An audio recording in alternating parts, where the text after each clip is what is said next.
revista tiene dos temas interesantes y tenemos los dos personajes quizás con más conocimiento sobre esa materia. No los que más, pero posiblemente no hayan. En la segunda parte tenemos al coordinador de la oficina de negociación de Petrocaribe, que es una materia pendiente muy seria que tenemos, que es la deuda con Venezuela. Y ahora tenemos al doctor Eduardo Jorge. Doctor, tratando de bajar el nivel académico para que el país entienda bien el problema, que usted no se nos ponga como maestro de primaria y no como profesor de constitucional. Realmente, ¿en qué consistió el fallo del Tribunal Constitucional?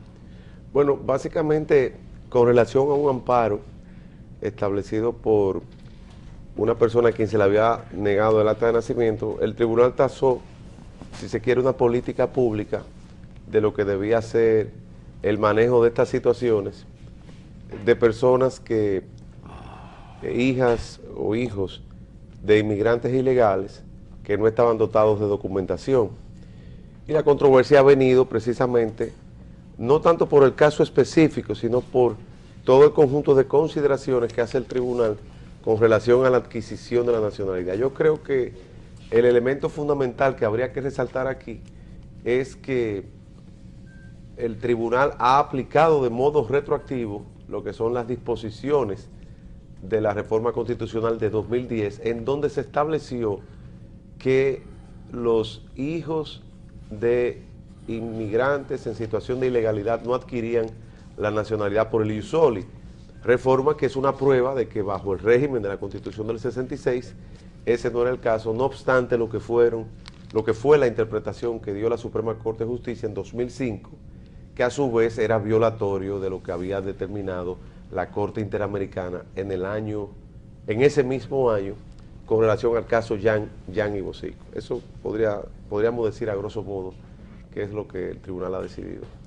Doctor, hablando sobre eso, y ahora que usted hace referencia a los organismos internacionales y a esa sentencia con relación a la emitida por la Suprema Corte de Justicia en el año 2005, ayer se produjeron unas declaraciones del senador Wilton Guerrero. A mí me gustaría presentárselas para que usted las evalúe. La Constitución de la República establecer esa situación de los indocumentados que están en nuestro país. Y es un acto de soberanía del Tribunal Constitucional ratificarlo. Quienes están criticando esa decisión son sectores injerencistas que creen que pueden influir o determinar en las decisiones soberanas de la República Dominicana. Doctor, esas declaraciones de Wilton Guerrero diciendo que estos organismos internacionales lo que están interviniendo en los asuntos internos de la República Dominicana, me lleva usted a preguntarle, ¿la Constitución dominicana establece que los tratados internacionales están por encima de nuestra Constitución o por debajo? ¿Cuál es la escala para poder comprender las declaraciones de Wilton Guerrero? Fíjate, lo primero es que los que reconocemos el valor del derecho internacional en el plano interno, somos firmes defensores de la soberanía nacional, porque precisamente es en virtud de un acto de soberanía que la República Dominicana ha suscrito y ratificado un conjunto de instrumentos internacionales de derechos humanos. Pero más aún, es la propia Constitución la que en su artículo 26 señala que la República Dominicana es un Estado abierto a la cooperación y apegado a las normas del derecho internacional. Y fue la República Dominicana la que suscribió la Convención Americana sobre Derechos Humanos. Y fue la República Dominicana la que ratificó la competencia de la Corte. Y fue la República Dominicana la que nominó a una jueza que formó parte de la Corte Interamericana. Y fue la República Dominicana la que aprobó la ley orgánica del Tribunal Constitucional, que establece en su artículo 7 que las decisiones de la Corte Interamericana de Derechos Humanos son vinculantes para la República Dominicana. Es decir, son todos actos de soberanía que ha tomado la República Dominicana, que han tomado sus poderes públicos, en donde se les reconoce un valor a la normativa internacional. Ahora bien, los convenios internacionales de derechos humanos tienen el mismo rango que la Constitución. Por lo tanto, cuando el juez controla la constitucionalidad de la norma, verifica que ella no solamente no choque con la Constitución, sino que también no choque con la Convención Americana. Y precisamente lo que el Tribunal Constitucional no hizo en su decisión fue verificar si los actos que habían sido impugnados en el amparo, como era el no entregarle su acta de nacimiento a una persona que había nacido en territorio dominicano, si eso violaba o no la Convención Americana sobre Derechos Humanos. Pero más aún, el Tribunal Constitucional le pasó por alto al artículo 74, numeral 4 de la Constitución, que establece que cuando se trata de la interpretación de derechos fundamentales, la interpretación tiene que ser siempre a favor de la persona. Es el principio indubio pro homine. La duda favorece al hombre y la mujer. Indubio pro libertate. En caso de duda, se favorece la libertad. Lo que hizo el tribunal fue dar una interpretación perjudicial para Juliana, Sí. Juliana Pierre, creo que Sí, se llama. Señora Pierre, sí. Para la señora Pierre. Y, peor aún, extendió esos perjuicios a todos los que no habían sido parte del proceso. Sobre ese punto, doctor, el hecho de que la sentencia establezca parámetros más amplios de lo que esta persona que fue agraviada le solicitó, ¿qué pudiéramos esperar de eso? ¿Era necesario que esta decisión del tribunal sea tan amplia y que solamente se limitara a si la entrega o no era pertinente del acta de nacimiento? Precisamente lo que nosotros le señalamos a esa decisión, que esto va más allá del tema de los haitianos, porque yo no estoy aquí por la cuestión de los haitianos ni de los inmigrantes, es la consecuencia que todo eso tiene en un conjunto de casos que no tienen que ver nada con nacionalidad ni con migración, sino casos que tienen que ver con empresas, con periodistas que tienen demandas, que va a tener una consecuencia. Es la Corte Constitucional de Colombia, cuando conoce los amparos, que allá le llaman tutela, que tienen que ver, por ejemplo, un pensionado que exige una determinada prestación, y la Corte se da cuenta que como ese pensionado hay miles de tutelas o amparos que están pendientes de los tribunales. Entonces, mediante lo que se conoce como la doctrina del estado de cosas inconstitucional, extiende los beneficios del amparo a quienes no han sido parte del proceso. Pero aquí lo que se extendió fue el perjuicio, porque Juliana salió peor que como entró. Claro. Porque si bien es cierto que le dicen que le entreguen el acta de nacimiento, pero al mismo tiempo dice que está bajo investigación. Así que es contradictorio. Y yo pienso que además es una decisión que no resuelve el problema de fondo. Yo creo que si las disposiciones de la Constitución de 2010 se hubiesen aplicado para el futuro y si se adopta el plan de regularización para lo que, porque ya el pasado tú no lo puedes cambiar. Pero la misma sentencia pone un poco de orden en la casa. Le dice a la Junta Central Electoral, usted no puede retenerle más el acta de nacimiento a esa mujer, sí, porque ella tiene que hacer su vida. Pero al mismo tiempo le pasa por encima la ley 659 de actos del Estado Civil, que dice que esos actos que son dados por un oficial que tiene fe pública se presumen legítimos hasta que finalmente son revocados en un tribunal. Doctor Jorge, nosotros queremos separar lo legal de lo práctico. Nosotros no podemos meternos en un callejón sin salida. Primero lo legal. Yo le voy a mencionar 6 instancias y usted no la va a poner en el orden de importancia. Disposiciones, reglamentos, leyes, constitución, tratados o reciprocidad. Esas cosas, ¿en qué orden de importancia están? ¿Qué es lo más importante, el tratado o la constitución? No. ¿El tratado internacional o la constitución? Ese es uno de los temas más complejos, pero podemos decirlo de modo siguiente. El tratado está por encima de la ley y por debajo de la constitución. Si el tratado trata de derechos humanos, está al mismo nivel que la constitución. Pero ya esto no es una cuestión de jerarquía, porque la propia ley orgánica del Tribunal Constitucional dice, en aplicación del 74 de la Constitución, que habla de la norma más favorable, que aún la norma sea de carácter infraconstitucional, como lo sería una ley o un reglamento, si es más favorable para la persona, hay que aplicar la norma más favorable. Te pongo un caso. La Ley General de Libre Acceso a la Información establece que cuando se hace una solicitud de información pública a una dependencia gubernamental, hay que motivar, hay que decir, ¿para qué yo quiero esa información? Pero el reglamento que dictó el presidente Leonel Fernández dice que no hay que motivar. si tú eres juez, Julito, y te llega ese caso, ¿cuál norma tú debes aplicar? ¿La ley que está por encima del reglamento o el reglamento que está por debajo de la ley? Si la ley. En función de jerarquía, pero en función de lo que dice la ley, dice que aunque sea infraconstitucional, aunque sea infralegal, se aplica la más favorable. En este caso, la más favorable para el que solicitó la información es no tener que motivar. Bien, otro tema. Hay una pregunta que tiene que ver con la supuesta, si usted fuera juez constitucional en este momento, ¿usted considera que ese fallo fue constitucional, ajustado a la Constitución? No, yo entiendo que no, por 4 razones. Primero, hace una aplicación retroactiva de las normas de la Constitución de 2010. Es cierto que amparado bajo el pretexto de que... Las leyes no pueden ser retroactivas. Las normas no pueden ser aplicadas retroactivamente en perjuicio de una persona. Segundo, no aplicó la norma más favorable para Juliana como obligaba el artículo 74.4. Tercero, no respetó la ley. Eso quiere decir que ella no podía salir peor de lo que entró porque ella fue que hizo la demanda. Claro. Y nadie que hace una demanda debe salir peor. No, que cuando hay varias normas, sí, tú tienes que hacer la interpretación más favorable para la persona. O sea, ¿por qué considerar que ella no había adquirido la nacionalidad? ¿Por qué considerar que el acta de nacimiento de la cual se la había despojado no hacía fe hasta prueba en contrario en un tribunal? Porque eso es lo que está en juego. ¿Y cuarto?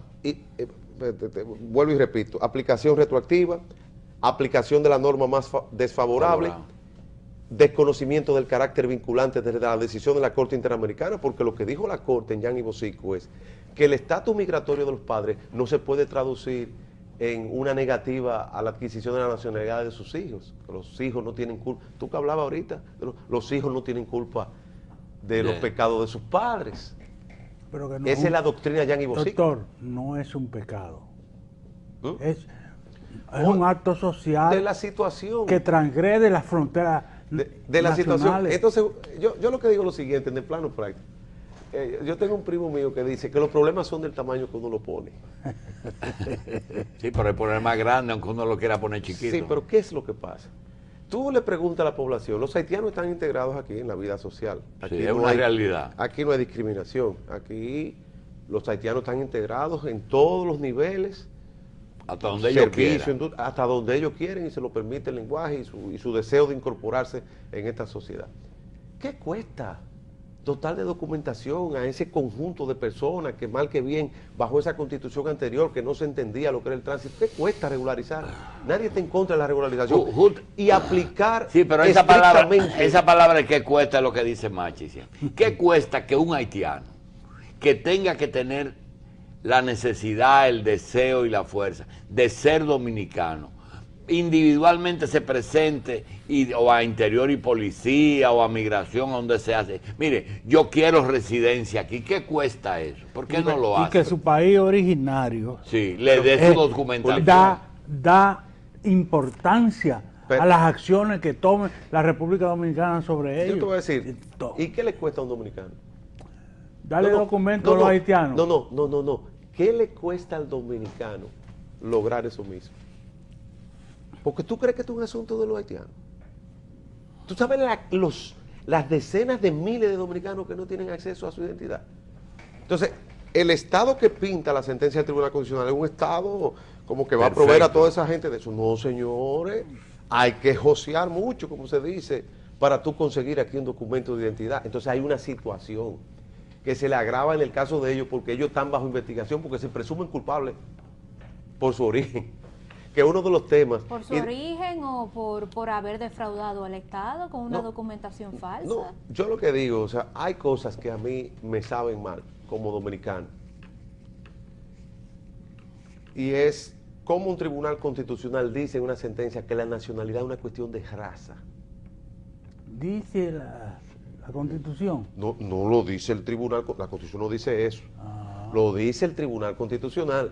¿En ese fallo? En ese fallo, en la página creo que 26. Entonces, yo lo que digo, o sea, Juan Pablo Duarte cuando hablaba, decía, la República Dominicana, y creo que el propio manifiesto, el 16, está abierto a los blancos, a los cobrizos, a todas las razas. O sea, nosotros somos un melting pot, nosotros somos un crisol de orígenes étnicos diferentes. Así que cuando usted y el doctor Ray trabajaron en la Constitución, si usted hubiera terminado aceptando la propuesta de que usted sea juez, hoy fueran dos opiniones disidentes. Yo pienso que sí. Tres. Bueno, de hecho, lo bonito de esa sentencia es... ¿Tiene una distinta? Sí, La claro. mejor crítica a esa sentencia son los votos disidentes de la jueza Katia Miguelina Jiménez y de la jueza Neisabel Bonilla. Ustedes leen ese voto y ustedes se dan cuenta que se discutió y había una posición. Entonces ahora... Doctor, yo parto siempre en estos asuntos de que las leyes migratorias son leyes de reciprocidad. Tu relación no solo con tu vecino, sino con el resto de la comunidad internacional. Tienen que tener los puntos de reciprocidad, de coincidencia. Claro, pero yo te digo a ti lo siguiente, Machi. No dice la Biblia que uno debe tratar al prójimo, ámate como a ti mismo. Como a ti mismo. Entonces, tú sabes los cientos de miles de dominicanos que han adquirido la nacionalidad norteamericana siendo hijos de padres que están... Sí, pero la Biblia no es la Constitución, la Biblia es otra instancia. Doctor, pero lo que quiero decir... Siempre solicitándola. No. Siempre solicitándola. Es que la nacionalidad es un hecho. Es que el dominicano tiene que depositar todos los documentos. Claro, pero es un hecho. Los haitianos tienen que hacer lo mismo aquí. Pero es un hecho. El ius soli es por el hecho del nacimiento, no por la situación en que está. Doctor, y usted no pudiera la Constitución no está ius soli. En la de 2010. Está atemperado por la cuestión de que ya no se permite que una persona, hijo de padre ilegal, adquiera, pero la del 66. Doctor, yo no tengo respuesta. Pero usted no pudiera al menos admitir que cada país tiene el derecho de establecer la modalidad para entregar la nacionalidad a un ciudadano. Y lo hicimos en el 2010 para el futuro, no para el pasado. Doctor, ese es el tema. Yo no tengo argumento para rebatir los 4 puntos que usted señaló de la posible falla del fallo. ¿Tú caes en el 29? No. ¿Tú caes en la revisión de las actas que van a hacer hasta el año 29, en el caso suyo, Polito? Sus padres tenían los papeles. Ya ellos están anterior. Ellos estaban antes del 29. Sí, ellos están en el 21. Ah, bueno. Eso me preguntó Gracie a mí ayer. El mío está llegó safe. Sí. El mío llegó a home. No, el mío está en yo el soy 20. del 21. ¿Lo tuyo? Está en el 20, pero mi papá nunca se nacionalizó dominicano. Nunca. Doctor, ahora, estuvo casado con una dominicana. Claro. Bueno, pues ya. Ahí lo adquirió. Ahí lo adquirió. Tú estás en la situación de Peña Gómez, igual que yo, igual que mi mamá. Que su abuelo era español y se casó con una dominicana. Entonces no es cierto que y eso va a abrir esa caja de Pandora. Le quitan la nacionalidad. Ese fallo va a abrir. Eso es lo que se usa porque ahora le quieren echar la culpa al PRD de esta decisión. Ese fallo va a traer ahora todas esas revisiones, doctor. Eso es lo que ordena el tribunal, que hagan una auditoría desde 1929. ¿Cuáles serán los efectos prácticos o no? Los efectos de esa decisión. Mira, los efectos de esa decisión, tú eres médico. ¿Cómo que le llaman a la hipertensión la muerte silente? Sí. Los efectos de esa decisión no es el tema de la nacionalidad. Los efectos de esa decisión son esos 4 elementos que yo te di. Dime. Aplicación retroactiva de las normas, aplicación de la norma más desfavorable, desconocimiento del carácter vinculante de la decisión de la Corte Interamericana y aplicación de los perjuicios de una decisión a partes que no fueron en el proceso.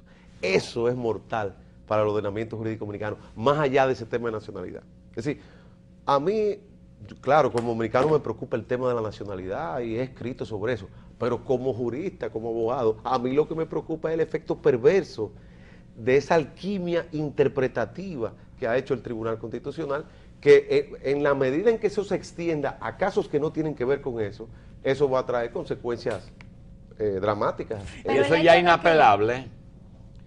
Ella puede, en un plazo de 6 meses, hacer una denuncia en la Comisión Interamericana, aunque entiendo que hay casos pendientes en la propia Corte. Aquí está el presidente de la Comisión Interamericana de Derechos Humanos en un congreso que organiza el Tribunal Superior Electoral sobre justicia electoral. Lo hemos escuchado hablar al respecto. Doctor, y el hecho de que la sentencia del Tribunal Constitucional le haga un llamado al Poder Ejecutivo y le diga, asuma el plan de regularización. Eso pudiera ser una solución a este problema legal. Yo creo en la regularización, yo creo en la formalización.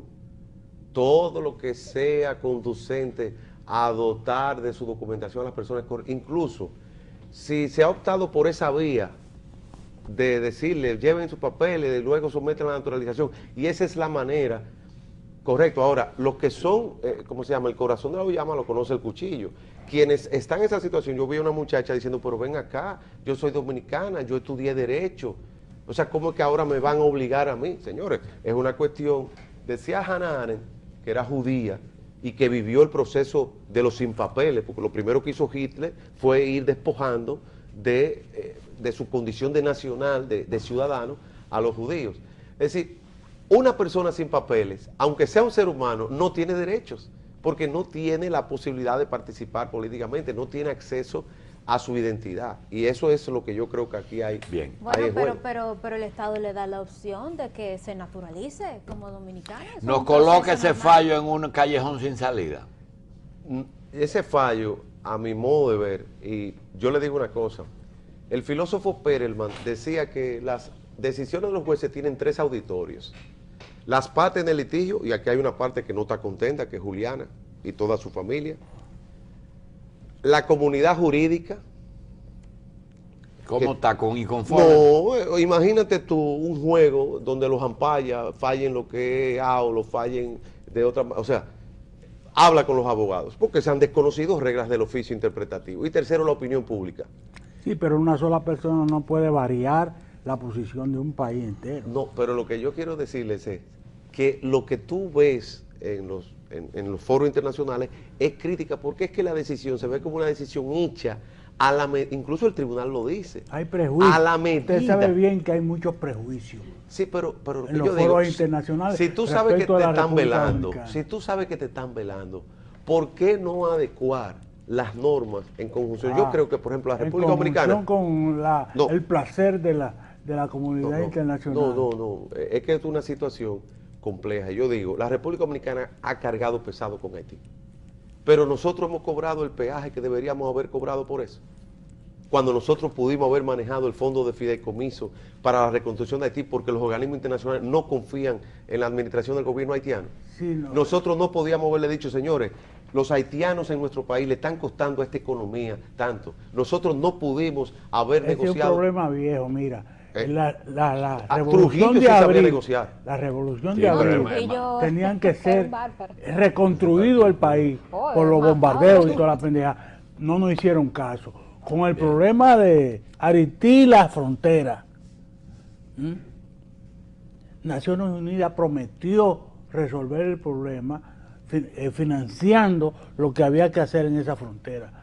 Hasta la fecha no han dicho a dónde está el dinero. Entonces, Hay vamos a una dar- pregunta que envía un televidente al doctor por mi cuenta de Twitter, que analice lo que ocurre en Francia, Holanda, en Suecia, donde no sale la nacionalidad por nacimiento a una persona que no está regularizada, sino que se le otorga un acta de extranjería y cuando esa persona tiene 10 años de edad, entonces puede optar por la nacionalidad de ese país. Eso está correcto. Y aquí se adoptó ese sistema a partir de las 10 de la mañana del 26 de enero de 2010, no en la Constitución del 66.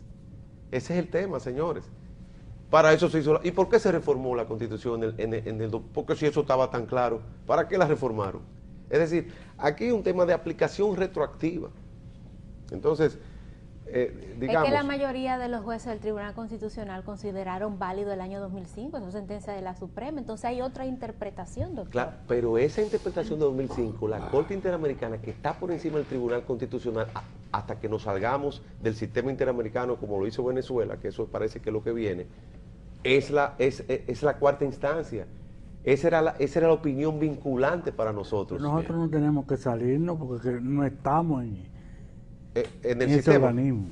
¿Cómo? Sí. ¿En qué sentido? porque no estamos adscritos a ese organismo. Pero No suscribimos. tenemos como 10 casos y hemos gastado millones de dólares en abogados. Bueno. Y tenemos una jueza ya también en la corte, nominada por el gobierno dominicano. ¿Cómo que no estamos? Bien. Entonces, esa pudiera ser una opción para el Estado dominicano, salirse de la Corte Interamericana. Bueno, cuando tú no quieres Interamericano acatar las no normas estamos. del derecho internacional, Te sale. lo que tú tienes que salir, y si tú te sientes que tú eres como Estados Unidos, que no ha aceptado la competencia de la Corte, que está por encima del bien y del mal, nosotros somos una potencia regional que podemos darnos el lujo de estar al margen del Estado de Derecho No tenemos, a nivel interamericano. no tenemos Ahora, ese poder, ¿eh? no tenemos ese poder. si esa es la vía, Sin embargo, yo estoy en contra de la salida. Estados Unidos lo que hace es una acción de soberanía. Cada vez Pero que mueve... y un acto de hipocresía porque pide respeto a los derechos humanos y sin embargo no acepta la competencia de la Corte. Bien. Ahora, si nosotros podemos estar por eso, Bien, doctor Eduardo Jorge Prats, jurista experto en Derecho Constitucional y uno de los abogados que trabajó en la reforma constitucional de la Constitución actual.